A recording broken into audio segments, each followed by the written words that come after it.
E se tudo o que você pensa ser impossível for apenas o limite da sua percepção sobre quem Deus realmente é, há uma palavra que divide a humanidade em dois grupos irreconciliáveis: milagre. Para uns, é a expressão do poder sobrenatural de Deus agindo na história, quebrando as leis naturais para manifestar sua glória e seu propósito. Para outros, é apenas superstição primitiva, crença irracional de mentes que ainda não compreenderam que o universo é um sistema fechado, governado por leis imutáveis, onde não há espaço para intervenção divina. E assim, os milagres se tornaram o campo de batalha entre fé e ceticismo, entre teísmo e materialismo, entre aqueles que creem num Deus pessoal, que age na criação, e aqueles que defendem um universo mecânico, impessoal, onde nada além de causas naturais pode operar. Mas será que os milagres são realmente invenções de mentes ingênuas? Ou será que a rejeição dos milagres revela mais sobre os pressupostos filosóficos do materialismo do que sobre a realidade objetiva? Neste vídeo, vamos mergulhar na filosofia, na teologia, na história e nas escrituras, para descobrir que milagres não apenas são possíveis, mas são a demonstração natural de um Deus vivo que criou o universo e continua agindo nele. Prepare-se, porque o que você está prestes a ouvir pode transformar completamente sua compreensão sobre a natureza da realidade, os limites da ciência e o poder ilimitado de Deus. Antes de começarmos, quero deixar algo absolutamente claro. Este não é um vídeo para convencer céticos endurecidos que já decidiram que Deus não existe e que nenhuma evidência mudará suas mentes. Este é um vídeo para aqueles que têm mente aberta, que buscam sinceramente a verdade, que estão dispostos a questionar seus próprios pressupostos e a seguir a evidência aonde quer que ela leve. Porque a questão dos milagres não é apenas acadêmica, não é apenas filosófica, não é apenas teológica, é profundamente pessoal, existencialmente urgente, eternamente significativa. Porque se milagres são possíveis, então Deus é real. E se Deus é real e age na história, então você não está sozinho num universo frio e vazio.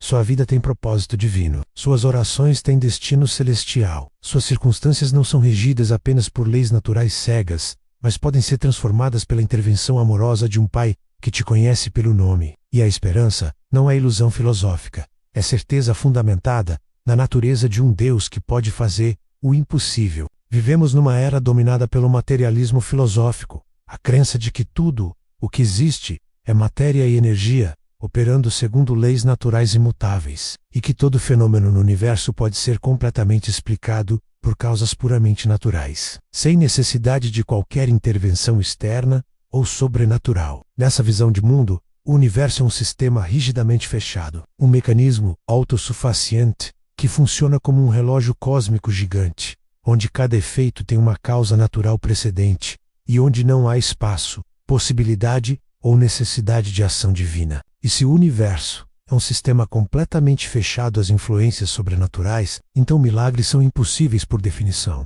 porque o milagre seria necessariamente uma violação das leis naturais que governam esse sistema fechado. E leis naturais, argumentam os materialistas, não podem ser violadas porque são descrições de regularidades absolutas observadas na natureza. Portanto, qualquer alegação de milagre deve ser rejeitada a priori, independentemente da evidência, porque milagres contradizem o próprio fundamento da visão materialista do mundo. Esse argumento foi popularizado pelo filósofo escocês David Hume no século XVIII, especificamente em seu ensaio sobre milagres publicado em 1748. Hume argumentou que milagres são tão extremamente improváveis, tão radicalmente contrários à experiência humana uniforme, que nenhum testemunho, por mais numeroso, por mais confiável, por mais bem documentado que seja, poderia jamais estabelecer racionalmente sua ocorrência. Ele disse que um milagre é uma violação das leis da natureza, e como nossa experiência uniforme e constante confirma essas leis sem exceção, qualquer relato de milagre deve necessariamente ser rejeitado, como mais provável de ser falso do que verdadeiro. Em outras palavras, Hume argumentou que é sempre mais racional acreditar que as testemunhas estão mentindo deliberadamente, ou que foram enganadas por ilusionistas habilidosos, ou que estavam alucinando coletivamente, ou que simplesmente se enganaram sobre o que viram, do que acreditar que um milagre genuíno realmente aconteceu. Porque milagres, por definição, violam as leis naturais que nossa experiência uniforme constantemente confirma, enquanto engano, erro e alucinação são fenômenos naturais bem conhecidos que ocorrem regularmente. E esse argumento continua sendo repetido hoje, quase palavra por palavra, por ateus e céticos modernos. Eles dizem: pessoas no passado antigo acreditavam em milagres porque eram profundamente ignorantes sobre como o mundo natural realmente funciona. Eles não entendiam fenômenos meteorológicos básicos, então atribuíam trovões e relâmpagos à ira de deuses caprichosos. Eles não compreendiam princípios médicos fundamentais, então atribuíam curas espontâneas à intervenção divina milagrosa. Eles não conheciam as leis da física, então quando viam algo incomum, imediatamente concluíam que deuses ou espíritos estavam envolvidos. Mas, com o advento da ciência moderna e o desenvolvimento de nossa compreensão das leis naturais que governam o universo, sabemos que absolutamente tudo tem uma explicação puramente natural. Não há necessidade, não há espaço, não há possibilidade para milagres num universo completamente explicável por causas naturais. Os milagres não aconteceram realmente, argumentam eles. Foram apenas mal-entendidos de fenômenos naturais por pessoas que não tinham conhecimento científico para explicá-los adequadamente. Mas esse argumento, por mais convincente que possa parecer à primeira vista, contém pressupostos filosóficos profundos que raramente são examinados criticamente, e que, quando examinados, revelam-se profundamente problemáticos. O primeiro pressuposto fundamental é que o universo é necessariamente um sistema completamente fechado à ação divina. Mas como eles sabem disso? Como podem provar empiricamente que não há absolutamente nada além do universo físico-material? Como podem demonstrar cientificamente que não existe um Criador transcendente capaz de agir dentro de sua própria criação? A verdade inconveniente é que não podem. Essa é uma pressuposição puramente filosófica, não uma conclusão derivada de evidência científica. É uma crença metafísica adotada antes de examinar qualquer evidência, não uma inferência lógica baseada em dados empíricos. É um compromisso ideológico com o naturalismo, não um fato estabelecido pela ciência. O segundo pressuposto problemático é que leis naturais descrevem necessariamente o que sempre deve acontecer em todas as circunstâncias possíveis, não apenas o que normalmente acontece quando nenhuma força externa intervém. Mas isso é um erro categórico fundamental. Leis naturais são descrições precisas de padrões regulares e previsíveis, observados consistentemente na natureza. Elas nos dizem o que acontece quando o sistema natural opera sem interferência externa. Mas se existe um Deus que criou essas leis e estabeleceu esses padrões, ele certamente pode agir além delas, através delas ou sobre elas, para realizar seus propósitos específicos na história. Pense cuidadosamente nesta analogia. Quando você estende sua mão e levanta um livro pesado da mesa, você está violando a lei da gravidade. Obviamente não. A gravidade ainda está operando perfeitamente, puxando o livro constantemente para baixo com força proporcional à sua massa. Mas você, como agente livre com poder causal, está introduzindo uma nova força no sistema que temporariamente supera o efeito da gravidade naquele objeto específico. Você não está quebrando a lei da gravidade. Você está agindo como uma causa superior que produz um efeito que não ocorreria apenas por processos gravitacionais. Da mesma forma precisa, quando Deus age milagrosamente no universo que Ele criou e sustenta, Ele não está violando caprichosamente suas próprias leis naturais no sentido de destruí-las ou torná-las inválidas. Ele está introduzindo uma causa transcendente, uma força superior, um poder divino que produz um efeito extraordinário, que não ocorreria apenas por processos naturais regulares, mas que não contradiz fundamentalmente a estrutura racional do universo que Ele estabeleceu. E aqui está o ponto crucial, que o materialismo consistentemente ignora ou deliberadamente obscurece. Se Deus existe como o Criador transcendente e sustentador imanente do universo, então o universo não pode ser, um sistema ontologicamente fechado à ação divina. É necessariamente um sistema aberto, receptivo à intervenção do seu Criador. E se é um sistema genuinamente aberto à ação divina, então milagres não apenas são possíveis em princípio, são precisamente o que esperaríamos de um Deus pessoal, amoroso e relacional, que se importa profundamente com sua criação e deseja se revelar aos seres humanos, criados à sua imagem. O erro fundamental, o equívoco categórico básico do argumento materialista contra milagres, é que ele assume precisamente aquilo que precisa provar. Ele assume que o naturalismo filosófico é verdadeiro para então concluir que milagres são impossíveis. Mas se o naturalismo não for verdadeiro, se Deus realmente existe, então todo o argumento desmorona completamente em suas próprias fundações. E a existência de Deus não é uma questão que pode ser decidida definitivamente apenas pela ciência natural, operando dentro de suas limitações metodológicas. Porque Deus, por sua própria natureza e definição, transcende o universo físico natural. A ciência natural estuda magistralmente o que acontece dentro do universo físico material. Ela não pode legitimamente pronunciar-se sobre se existe ou não existe algo ontologicamente além dele, algo transcendente à natureza material. Isso está fora do escopo metodológico da investigação científica empírica. É uma questão filosófica, metafísica, teológica que exige outros métodos de investigação racional. Então precisamos fazer uma pergunta mais fundamental, mais profunda, mais primária: que tipo de universo realmente habitamos? É um universo rigorosamente fechado, mecanicamente determinista, impessoalmente materialista, onde absolutamente tudo é causado apenas por processos físicos cegos, operando segundo leis naturais imutáveis? Ou é um universo magnificamente aberto, intencionalmente criado e amorosamente sustentado por um Deus infinitamente pessoal, que pode agir livremente, poderosamente, miraculosamente dentro de sua própria criação, sempre que escolhe faz-lo para seus propósitos sábios? E aqui está onde a filosofia rigorosa se torna absolutamente indispensável para nossa investigação. Porque antes de perguntar se milagres historicamente aconteceram, precisamos primeiro perguntar se milagres logicamente podem acontecer. E essa é fundamentalmente uma questão metafísica sobre a natureza última da realidade. Não uma questão empírica sobre fenômenos específicos observados. É uma questão sobre o fundamento ontológico do universo, sobre a estrutura básica da existência. Se você começa metodologicamente com a pressuposição inquestionada de que apenas matéria física e energia natural existem, então obviamente, inevitavelmente, você vai rejeitar categoricamente todos os milagres alegados. Mas por que deveríamos aceitar essa pressuposição materialista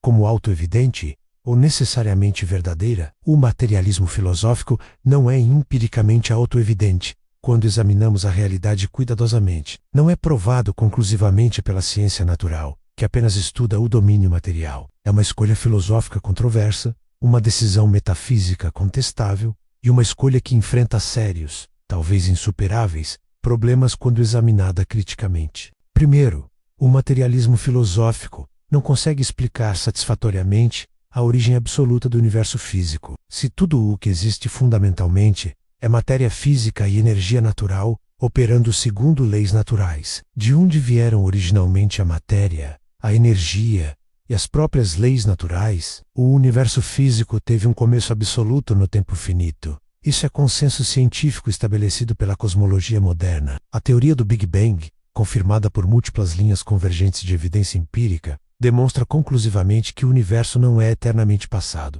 Ele começou a existir há aproximadamente 13 bilhões e 800 milhões de anos. Mas se o universo físico começou absolutamente a existir no momento finito do passado, algo teve necessariamente que causá-lo a começar a existir. E essa causa primeira não pode ser física ou natural, porque o universo físico natural ainda não existia para fornecer causas físicas. Portanto, a causa do universo deve ser logicamente não física, radicalmente atemporal, imensamente poderosa, além de qualquer medida humana, e pessoalmente livre, capaz de escolher livremente criar. E isso descreve, precisamente, os atributos essenciais de Deus revelados nas Escrituras. Segundo, o materialismo filosófico não consegue explicar adequadamente, convincentemente, a existência e natureza da consciência subjetiva. Você é indubitavelmente consciente agora mesmo. Você tem experiências subjetivas qualitativas, pensamentos racionais abstratos, emoções profundamente sentidas, vontade livre e genuína. Mas como partículas físicas, completamente sem mente, sem propósito, sem consciência, podem possivelmente produzir mentes subjetivas conscientes? Como processos físicos cegos determinísticos, não intencionais podem gerar consciência subjetiva rica, intencionalidade direcionada, racionalidade abstrata? Isso é o que os filósofos da mente chamam de problema difícil, talvez insolúvel da consciência. E o materialismo reducionista não tem resposta remotamente satisfatória, convincente para ele. A melhor explicação, a mais plausível inferência, é que a consciência é ontologicamente fundamental na estrutura da realidade, não meramente derivada de processos físicos. E se a consciência é fundamental, então a mente infinita por trás do universo inteiro, Deus, pessoal, é a fonte última, o fundamento necessário de toda consciência derivada, incluindo a nossa. Terceiro, o materialismo filosófico não consegue fundamentar adequadamente a moralidade objetivamente vinculante. Você sabe intuitivamente, no cerne do seu ser moral, que certas ações são realmente objetivamente certas e outras são verdadeiramente objetivamente erradas, não apenas questão de opinião subjetiva pessoal ou convenção social arbitrária. Torturar crianças inocentes por puro prazer sádico é objetivamente, horrivelmente errado. Não importa absolutamente o que qualquer pessoa ou cultura pense sobre isso. Isso não é mera preferência pessoal ou construção social, é verdade moral objetiva. Mas se o materialismo naturalista for verdadeiro, se somos meramente produtos acidentais de processos evolutivos cegos, não direcionados, então não há absolutamente nenhuma base racional, nenhum fundamento objetivo para a moralidade, objetivamente vinculante. Tudo seria apenas preferência subjetiva mutável, convenção social relativa, instinto evolutivo condicionado. Não haveria certo e errado objetivo, apenas gostos e desgostos subjetivos. Mas sabemos profundamente, intuitivamente, inquestionavelmente que isso não é verdade. E a melhor, talvez a única explicação genuinamente adequada para a moralidade objetivamente vinculante é um legislador moral transcendente, absolutamente bom.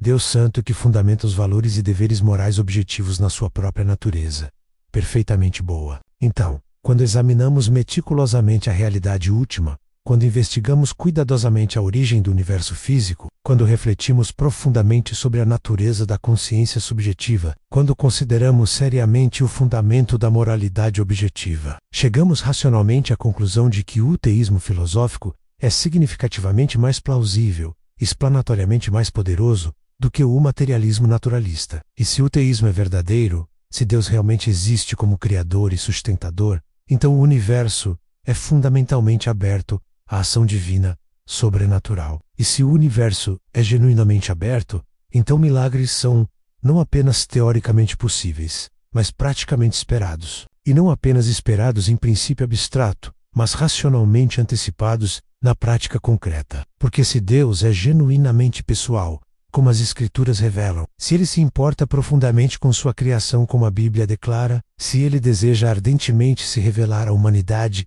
criada à sua imagem como o Evangelho proclama, então faz completo sentido lógico, perfeito sentido racional, que Ele agiria milagrosamente em momentos históricos-chave. E isso é precisamente, exatamente, o que vemos nas Escrituras Sagradas. E aqui chegamos a um ponto absolutamente crucial, frequentemente ignorado ou mal compreendido no debate sobre milagres. Milagres bíblicos autênticos não são truques mágicos baratos destinados meramente a impressionar multidões crédulas ou entreter espectadores curiosos. São sinais teologicamente carregados com significado profundo, símbolos poderosos apontando para realidades espirituais mais profundas. A própria palavra grega, usada predominantemente no Evangelho de João para designar milagres, é semeia, que significa literalmente sinais, não apenas prodígios ou maravilhas. Milagres na revelação bíblica sempre apontam intencionalmente para além de si mesmos, revelando progressivamente a identidade de Jesus, a natureza de Deus,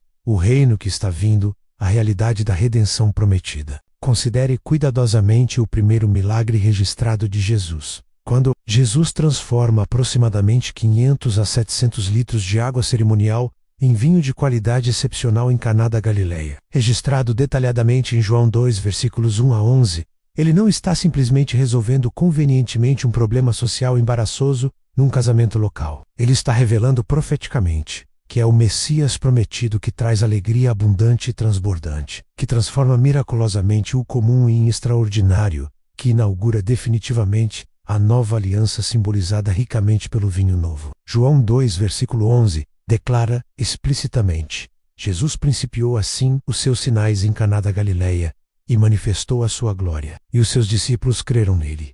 O milagre manifestou visivelmente sua glória divina, revelou claramente sua identidade messiânica. Foi um sinal teológico intencional, não entretenimento mágico casual. Quando Jesus alimenta sobrenaturalmente 5.000 homens, sem contar incontáveis mulheres e crianças, totalizando possivelmente 15 a 20 mil pessoas, com apenas 5 pães de cevada e 2 peixes pequenos, registrado meticulosamente em João 6, versículos 1 a 15, ele não está meramente suprindo uma necessidade física imediata de alimento. Ele está revelando profundamente que é o verdadeiro pão da vida descido do céu, aquele que satisfaz completamente a fome espiritual mais profunda da humanidade, aquele que é infinitamente maior que Moisés, que providenciou o maná temporário no deserto. E imediatamente depois desse milagre poderoso, em João 6, versículo 35, Jesus declara explicitamente sua identidade. Eu sou o pão da vida. Aquele que vem a mim não terá fome, e quem crê em mim nunca terá sede. O milagre físico aponta intencionalmente para a verdade espiritual, infinitamente mais profunda e eternamente mais importante. Quando Jesus cura miraculosamente um homem cego de nascença, que nunca havia visto luz em toda a sua vida, registrado vividamente em João 9, ele não está simplesmente restaurando a visão física de um indivíduo sofredor. Ele está demonstrando poderosamente que é a luz autêntica do mundo, aquele que abre sobrenaturalmente os olhos espirituais dos espiritualmente cegos, aquele que traz iluminação divina e revelação salvadora à humanidade em trevas. João 9, versículo 5. Enquanto estou no mundo, sou a luz do mundo. E toda a narrativa dramática desse capítulo contrasta magistralmente a cegueira espiritual orgulhosa dos fariseus religiosos, que veem perfeitamente no físico, mas são completamente cegos no espiritual, com o cego curado, que progressivamente vê espiritualmente quem Jesus verdadeiramente é, até finalmente adora-lo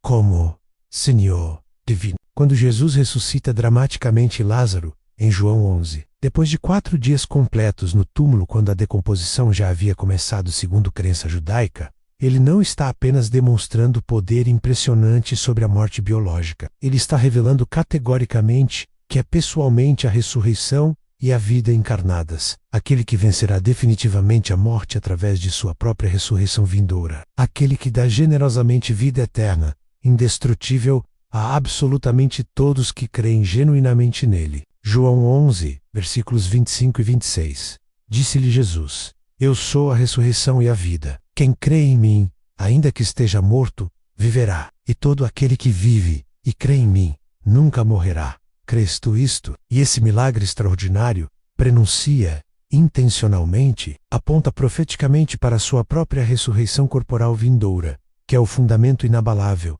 a pedra angular absoluta de toda a fé cristã autêntica. Você percebe claramente o padrão teológico consistente? Milagres bíblicos autênticos não são arbitrários, aleatórios, caprichosos, não são shows espetaculares de mágica para entreter multidões ociosas ou impressionar céticos resistentes. São revelações teológicas intencionais, comunicações divinas, carregadas de significado. São Deus comunicando poderosamente verdades profundas sobre si mesmo, sobre seu reino vindouro, sobre sua obra redentora progressiva na história. E essa é uma diferença absolutamente fundamental entre milagres genuinamente bíblicos e alegações questionáveis de milagres em outras religiões pagãs ou contextos espiritualistas duvidosos. Milagres autenticamente bíblicos sempre têm propósito redentor. Claro, sempre apontam consistentemente para o Deus verdadeiro. Sempre confirmam objetivamente uma mensagem teológica verdadeira. E os apóstolos entendiam perfeitamente isso. Quando Pedro e João curam miraculosamente o paralítico mendigo na porta formosa do templo em Atos 3, Pedro, imediatamente, sem hesitação, usa o milagre como plataforma poderosa para pregar corajosamente Cristo ressurreto às multidões assombradas. Atos 3, versículos 12 e 13. E quando Pedro viu isto, diz ao povo: Romans israelitas, por que vos maravilhais disto? Ou, por que olhais tanto para nós, como se por nossa própria virtude ou santidade fizéssemos andar este homem? O Deus de Abraão, de Isaque e de Jacó, o Deus de nossos pais, glorificou a seu Filho Jesus. O milagre não glorifica orgulhosamente o homem, glorifica exclusivamente a Cristo. Mas talvez você esteja pensando criticamente: tudo bem, filosoficamente milagres são logicamente possíveis no universo teísta. E teologicamente, eles têm propósito redentor profundo, mas aconteceram realmente historicamente? A evidência histórica sólida, confiável, verificável de que milagres genuínos ocorreram objetivamente na história humana, e aqui entramos rigorosamente no terreno da historiografia crítica, da análise textual cuidadosa da avaliação judiciosa de testemunhos antigos, segundo critérios históricos estabelecidos. E a resposta baseada em evidência é definitivamente sim. A evidência histórica substancial, robusta, convincente para os milagres de Jesus Cristo, especialmente sua ressurreição corporal literal, que é o milagre supremo, absolutamente central, sobre o qual toda a estrutura da fé cristã ortodoxa necessariamente se apoia ou desmorona. 1 Coríntios 15, versículos 3 e 4, declaram o evangelho central. Porque primeiramente vos entreguei o que também recebi, que Cristo morreu por nossos pecados, segundo as Escrituras, e que foi sepultado, e que ressuscitou ao terceiro dia, segundo as Escrituras. E Paulo continua metodicamente, listando as aparições múltiplas do Cristo ressuscitado, corporalmente. Versículos 5 a 8, e que foi visto por Cefas, e depois pelos 12. Depois foi visto, uma vez, por mais de 500 irmãos, dos quais vive ainda a maior parte, mas alguns já dormem também. Depois foi visto por Tiago, depois por todos os apóstolos, e por derradeiro de todos me apareceu também a mim, como a um abortivo. Mais de 500 testemunhas oculares independentes, a vasta maioria ainda viva e disponível, quando Paulo escreveu esta carta por volta do ano 55, menos de 30 anos após a ressurreição, disponíveis publicamente para serem interrogadas, questionadas, desafiadas. Isso definitivamente não é lenda mitológica desenvolvida séculos depois, quando todas as testemunhas estavam convenientemente mortas. É testemunho ocular contemporâneo verificável, documentado dentro da geração das testemunhas originais. E considere cuidadosamente os evangelhos canônicos. Foram compostos e amplamente circulados dentro da geração viva das testemunhas oculares originais, quando havia ainda numerosas pessoas vivas que caminharam com Jesus, que o viram crucificado, que testemunharam suas aparições PS Ressurrecá, e que poderiam publicamente corrigir, contestar, refutar falsidades factuais óbvias. Lucas 1, versículos 1 a 3 explicam sua metodologia historiográfica cuidadosa. Tendo, pois, muitos empreendido por em ordem a narração dos fatos que entre nós se cumpriram, segundo nos transmitiram os mesmos que os presenciaram desde o princípio, e foram ministros da palavra, pareceu-me também a mim conveniente descrevê-los a ti, o excelente Teófilo por sua ordem, havendo-me já informado minuciosamente de tudo desde o princípio. Lucas investigou meticulosamente, entrevistou sistematicamente testemunhas oculares primárias, verificou cuidadosamente os fatos históricos, usando métodos historiográficos reconhecidos. E João termina enfaticamente seu evangelho com esta declaração solene em João 21, versículo 24. Este é o discípulo que testifica destas coisas, e as escreveu. E sabemos que o seu testemunho é verdadeiro, testemunho ocular direto pessoal, de primeira mão. João estava fisicamente lá. Ele viu pessoalmente com seus próprios olhos. Ele tocou fisicamente com suas próprias mãos. Ele ouviu claramente com seus próprios ouvidos. E ele registrou fielmente, cuidadosamente, o que testemunhou diretamente, e o que torna o testemunho apostólico ainda mais historicamente impressionante. Mais convincente é o fato verificado de que os apóstolos estavam dispostos voluntariamente a morrer torturados horrivelmente por seu testemunho da ressurreição. Todos os apóstolos originais, exceto João, que morreu idoso no exílio, foram brutalmente martirizados especificamente por proclamarem persistentemente a ressurreição corporal de Cristo. Pessoas certamente podem morrer sinceramente por uma mentira, que acreditam genuinamente ser verdade devido ao engano, mas pessoas racionais simplesmente não morrem voluntariamente, persistentemente por uma mentira, que sabem conscientemente ser absolutamente falsa. Se os apóstolos tivessem conspirado para inventar a ressurreição, se tivessem secretamente roubado o corpo morto de Jesus do túmulo selado, e criado deliberadamente uma farsa elaborada, por que razão racional morreriam todos eles torturados brutalmente, defendendo, obstinadamente, essa mentira conhecida? A explicação historicamente mais plausível, mais convincente, é que eles realmente viram, genuinamente, Jesus Cristo, ressuscitado corporalmente dos mortos. Eles realmente testemunharam objetivamente o maior milagre da história humana. E esse testemunho transformou radicalmente suas vidas, e eventualmente o mundo inteiro. Mas agora precisamos abordar honestamente uma dimensão mais profunda, mais pessoal, mais existencial, da questão dos milagres, porque você pode apresentar meticulosamente todas as evidências filosóficas mais rigorosas, todas as razões teológicas mais profundas, todos os testemunhos históricos mais bem documentados, E ainda assim, algumas pessoas obstinadamente rejeitarão milagres categoricamente. Por quê? Porque fundamentalmente, a questão dos milagres não é meramente intelectual, puramente racional. É também profundamente espiritual, existencialmente pessoal. É uma questão do coração resistente, não apenas da mente analítica. Jesus Cristo encontrou repetidamente esse problema frustrante em seu ministério terreno. Ele realizava milagres extraordinários publicamente diante de multidões testemunhais, curava dramaticamente doentes incuráveis, expulsava poderosamente demônios aterrorizantes, ressuscitava miraculosamente mortos decompostos, e ainda assim, muitos recusavam obstinadamente crer, apesar da evidência esmagadora. Os fariseus religiosos viram pessoalmente seus milagres inegáveis, e blasfemamente disseram que ele expulsava demônios malignos pelo poder de Belzebu, o príncipe dos demônios. Mateus 12, versículo 24.